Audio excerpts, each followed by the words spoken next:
जगह बदल ली है आज। ट्रेडिशनली वहाँ नहीं बैठा करते थे पहले आप? इधर आ गए, यहाँ आ गए हैं हमारे इशारा साहब। अच्छा।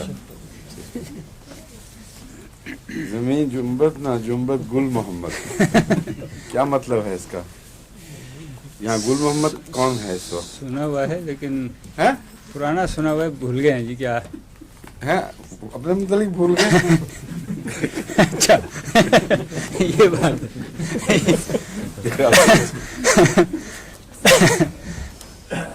आपके ये जमीन गर्दिश कर रही है, कोई इधर से उधर जा रहा है, कोई इधर से उधर, लेकिन गुल मोहम्मद की जगह वही है। गुल मोहम्मद किसको कहते हैं? क्यों तूबल तुम बताओ।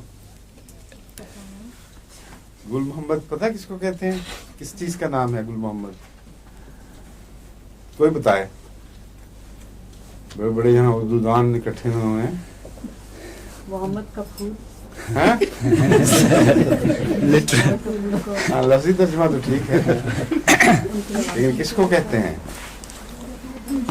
पोलर स्टार, कुछ सितारे का नाम गुल मोहम्मद है। अच्छा तो मुहावरा है जमीन जुम्बत अच्छा न जुम्बत गुल मोहम्मद।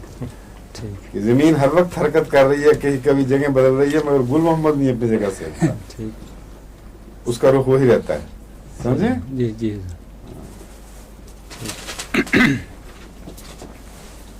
आज सलशुरी कैसे हमने शुरू किया हुआ था? जी हुजूर, ठीक है, कहाँ तक चले थे हम? बस शुरू ही किया था हुजूर। सर एक दो बातें सल्फ्यूरिक बताइए। एसिड एक तेजाब है जो सल्फर का तेजाब है, और इसका इंसानी जिंदगी के ऊपर गहरा असर है।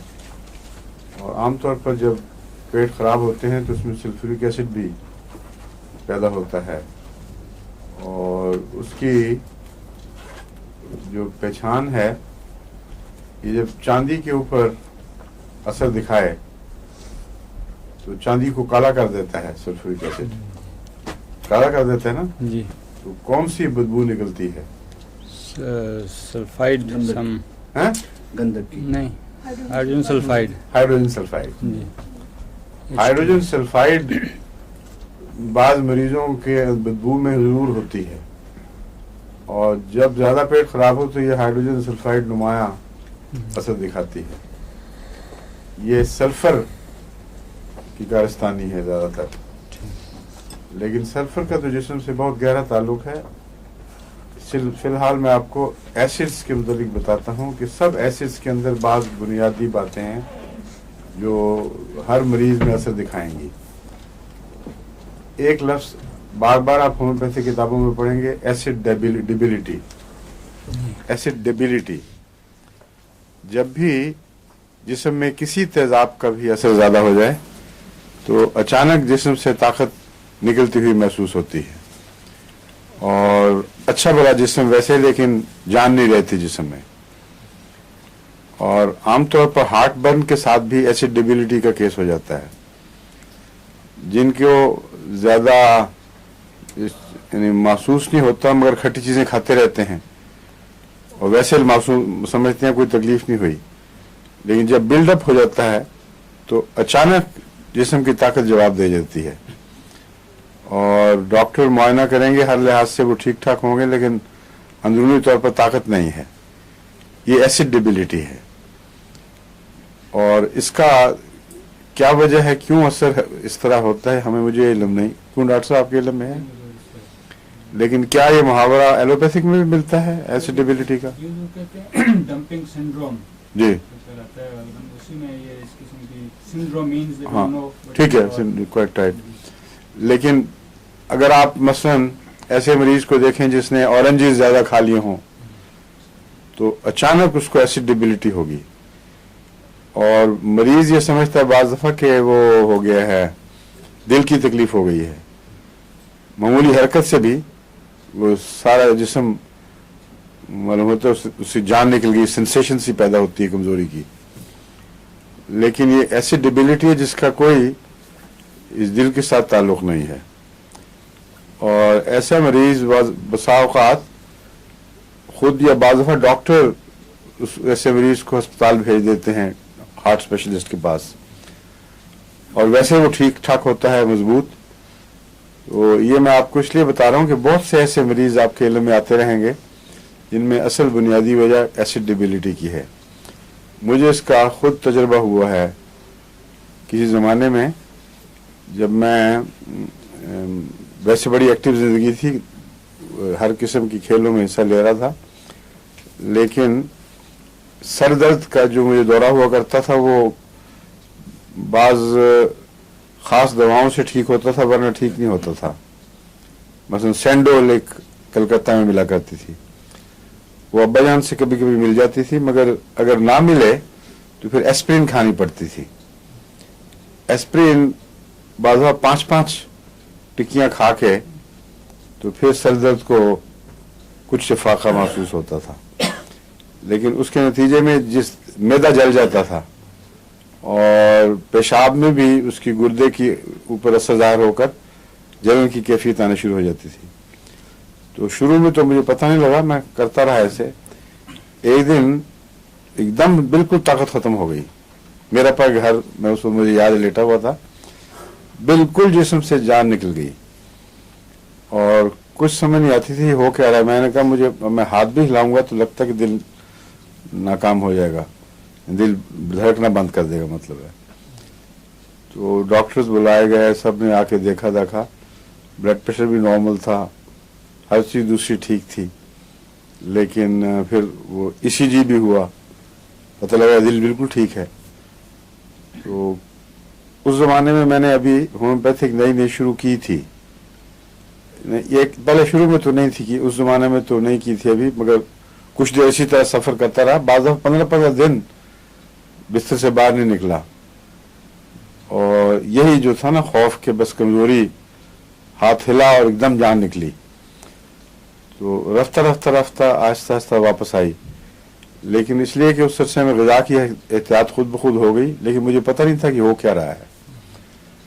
बाद अज़ां जब होम्योपैथिक भी शुरू की और फिर ये अटैक हुआ, तो मुझे उस वक्त इल्म हो गया था कि ये जिन दिनों में मैं माल्टे खाता हूँ उन दिनों में मुझे ये तकलीफ होती है। तो एसिड के साथ ताल्लुक़ इसका एक जोड़ लिया। नक्सवामिका की 2 खुराकें 15 मिनट के वक्फे से मैंने खाई, और यूं जिस सर्च करती है ना कोई चीज़ वापस, इस तरह जान सारी वापस आई और उसी वक्त उठ के खड़ा हो गया, दौड़ना फिरना शुरू कर दिया, बिल्कुल नॉर्मल हो गया। उसके बाद लंबे अरसे तक मैंने अपने पर यही देखा कि जहाँ ऐसी ग़िज़ा खाई जाए जिससे एसिड बढ़ जाए, कम से कम मेरे केस में नक्सवामिका 30 फौरी असर दिखाती थी, और एसिड डिबिलिटी की एक चोटी की दवा है, ये भी है। बाज़ दफ़ा बाज़ लोगों को चावल से एलर्जी होती है, चावल खाएं, पुलाव का शौक है, खा लिया, लेकिन उसके बाद कमज़ोरी और एसिड बढ़ जाता है, उसमें भी नक्सवामिका अच्छी है। हालांकि चावलों के मुतालिक किताबों में नक्स नहीं मिलता। चावलों के मुतालिक नेट्रम सल्फ कहते हैं, क्योंकि होम्योपैथ्स ने एक जहन में एक थियरी बनाई हुई है, एक नज़रिया कायम किया हुआ है कि वो फसलें जो ज़्यादा पानी मांगती हैं वो हाइग्रोस्कोपिक फसलें हैं, यानी पानी जज़ब करने वाला मादा उनमें है। उनमें चावल एक है। चावल में वैसे भी परसेंटेज पानी की काफ़ी होती है, तो कहते हैं जिसको इससे तकलीफ बढ़े उसको वो नमदार मौसमों की दवाएं, नमदार बाज़ दफ़ा इलाकों की दवाएं होती हैं, नेट्रम सल्फ इन इलाकों की दवा कहलाती है। तो नेट्रम सल्फ की तरफ जहन जाता है अगर चावल वगैरह खाओ और उससे कोई तकलीफ बढ़े, लेकिन मैंने इस्तेमाल करके देखी, लोगों पे इस्तेमाल करवाई, कोई ख़ास फ़र्क नहीं पड़ा, लेकिन नक्स ने ज़रूर फ़ायदा दिया है। इसी तरह नक्स मुफीद है। गोश्त बाज़ दफ़ा ज़्यादा खाया जाए, बाज़ लोग बारबेक्यू कर देते हैं यहाँ, और बारबेक्यू में बाज़ दफ़ा बेहतियाती हो जाती है, तो उसमें भी नक्स की 1-2 खुराकें खा ली जाएँ तो गोश्त का बद असर नहीं होता। हाँ अलबत्ता अगर गोश्त खराब हो तो उसका इलाज फिर पायरोजिन है। नक्समामी का सिर्फ जो सतही असरात हैं उनके खिलाफ काम करेगा, लेकिन जो गहरी बीमारी है उसमें पायरोजिनम ज़्यादा ज़रूरी है, और सल्फर भी काम आती है उसमें। तो इस सल्फ्यूरिक एसिड डेबिलिटीज में एक नुमायां हैसियत रखता है, और लगता है कि सारी जिस्म से जान निकल गई है। जो सल्फ्यूरिक एसिड का केस है उसका चेहरा सैलो और जैसे यरकान तो नहीं मगर यरकान का मारा हुआ मरीज जिसकी जिल्द इसकी मेंढक के पेट की तरह किधर हो जाए।